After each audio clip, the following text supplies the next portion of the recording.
At the 2020 CrossFit Games, one of the events being contested was the 1-rep max back squat. The back squat has long been considered the king of strength exercises, and its inclusion in the games that year gave us a great opportunity to see just how strong our favorite CrossFit athletes are and how well their form holds up under stress. In this video, we will form check Brooke Wells against Katrin Davidsdottir to see whose form held up better. Right off the bat, I'll tell you that Brooke ended up lifting more weight than Katrin, 315 pounds versus 265 pounds respectively. However, the question I want to answer in this video is, who lifted their weight more gracefully and with better form, which I think is important to longevity and improvement longer term.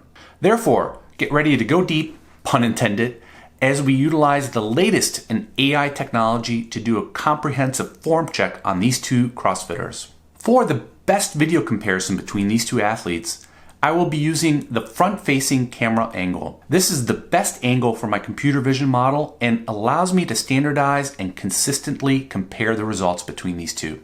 Unlike the human eye, which has a hard time visualizing in multiple dimensions, the AI builds a virtual 3D model of these lifters from just this one video angle. Normally, the videos don't require any pre-processing.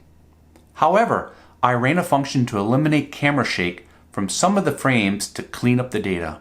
Feeding this data into the AI, we will get a bunch of metrics and construct a combined form score, which will determine the winner. To make it easier for you to follow along, I created an augmented reality view with some dots and targets. The targets represent the main body joints and turn red if they fall significantly out of the green target zone. The target zones were built from data collected from best-in-class lifters and is intended to approximate the starting strength method of low bar squatting. I'm sure I'll get some comments below on choosing this method as opposed to a high bar or more Olympic style squatting. Let's begin by analyzing Brooke's starting position. Overall, her setup is very good, and my model would score this frame 90 out of 100. The only improvement opportunities are for Brooke to point her toes out a little bit more, which will also become important as we analyze the rest of her movement. Otherwise, it looks like her right hand could come in a little bit more. You can even tell by the knurling on the bar that her right hand is further out than her left hand. Lastly, she should pull her elbows in and back. This will help keep her upper back tight. Moving on to the bottom position. Brooke's depth is okay maybe by CrossFit standards, no offense, but might be an inch or two short of parallel. The main form fault here is that her knees are too close together, which means that she won't be able to recruit as many muscles out of the hole.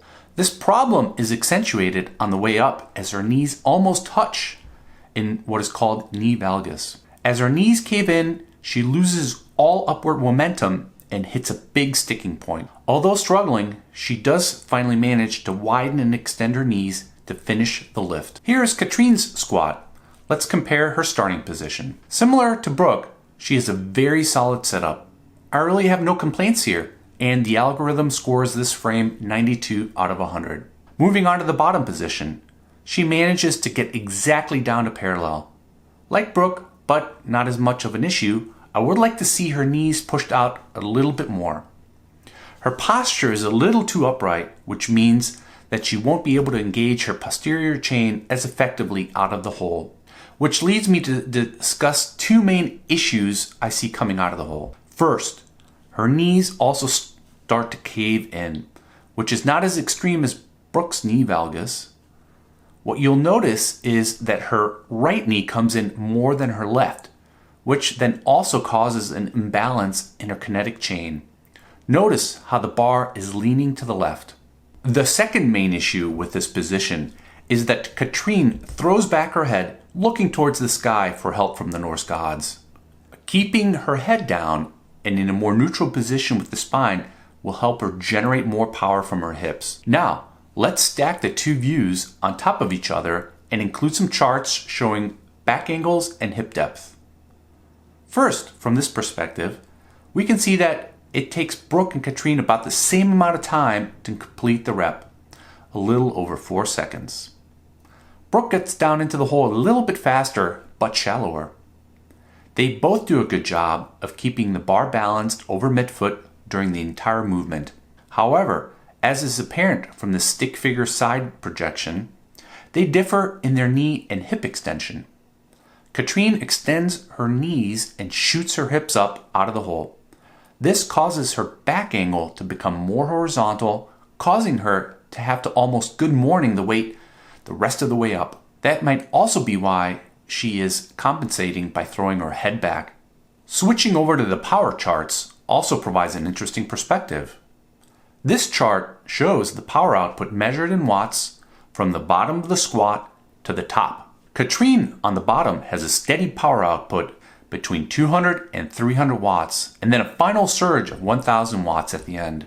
Brooke, on the other hand, has a nice bounce out of the hole, but then hits a major sticking point halfway up. She pretty much hits a wall, and her power output goes down to 0, which, as we saw earlier, coincides with her knee valgus. Once she resets her knees, she also has a nice 1000 watt pop to lock it out.